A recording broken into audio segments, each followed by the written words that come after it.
I opened the creaky doors of my bus and took a deep breath. Every morning, like clockwork, I would brace myself for the flood of soulless creatures, also known as commuters, to board my bus. Being a bus captain was an important job, but it was also a thankless one. It did not matter if the commuters were overexcited students or corporate adults. They all boarded with the same robotic precision. No greetings, no smiles, nothing. They filed in, eyes glazed over, fingers swiping endlessly on their phones as if in a trance. Worse still, they would completely ignore the big, bold sign right above their heads that screamed in neon yellow, "Give up your seat for those in need," complete with cartoon-like illustrations of people offering their seats to figures with disabilities who were pregnant or the elderly. Maybe childlike drawings were incomprehensible to them, I mused disappointedly. The only time they looked alive was when the scramble for seats occurred. It would be like a scene out of a wildlife documentary. Pushing, shoving, elbows flying, all to plant themselves on the seats for their ride, like royalty settled on a throne. Dignity, non-existent. Courtesy, out the window. This usually left those in actual need of seats ambling along behind in this race of the fittest and fastest, dejected and defeated. I sighed. This was going to be another long day. At the third stop, I spotted a familiar duo, old Mr. and Mrs. Pete, hobbling towards the bus. They were regular commuters on my bus, perpetually attached at their mildly arthritic hips. Mrs. Pete tapped her cane gently on the steps as she climbed up, while Mr. Pete gripped the rails like a lifeline. "Good morning," I greeted them warmly because, well, no one else did. They grinned gummily at me, but those smiles fell the moment they peered into the packed bus. Rows of stone-faced passengers sat glued to their seats, either pretending to be asleep or staring into the bottomless pits that were their phones. Not a single person moved. Groaning internally, I cleared my throat, put on my best professional voice, and called out, "Could someone please give up their seat for this elderly couple?" The sign is right here. I gestured dramatically towards the large, unavoidable sign for good measure, to no avail. I smiled apologetically at the Petes, feeling bad for them.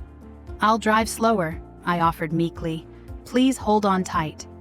Mrs. Pete nodded and grabbed the pole grimly, while Mr. Pete gave a grunt that might have meant, "Thank you," because good manners seems to be a mythical creature nowadays. As I pulled back into traffic, frustration simmered under my collar. This job was like being stuck in a never-ending loop of inconsideration.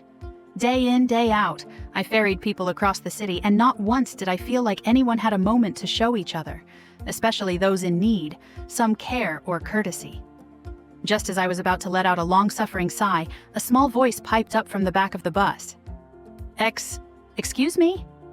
A short, gangly boy of about 10 years of age stood up and shuffled out of his seat. He looked up at the elderly couple with wide, apologetic eyes. "You can have my seat," he squeaked, clearly nervous but resolute. I blinked. Had I imagined it? Through the rearview mirror, I watched gobsmacked as he caught my eye, gestured to the sign and stated loudly, "I saw the sign." He grinned toothily, chest puffed out, and eyes shining like he had just won the Olympics of kindness.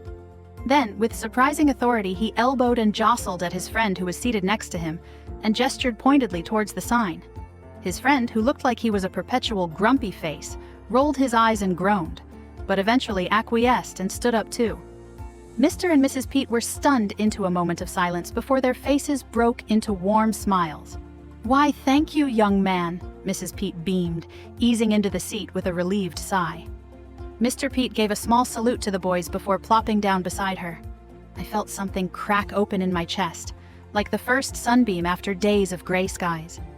Thankfulness and gratitude. Not just for the boys' kindness, but for the reminder that not everyone in this bus was emotionally stunted. For the next few stops, the two boys transformed into the bus's unofficial courtesy captains.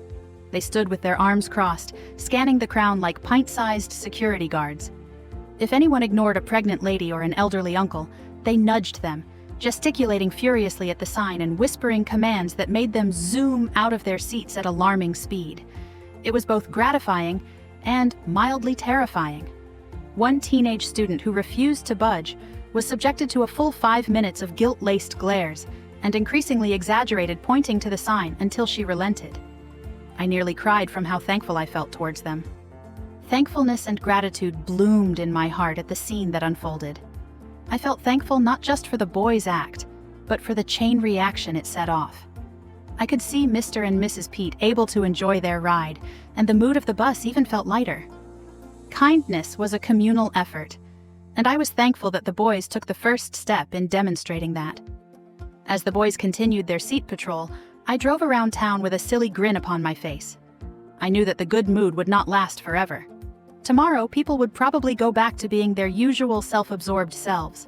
However, today I reveled in the feeling of being thankful to the two little champions who reminded me and everyone to do our part for those in need.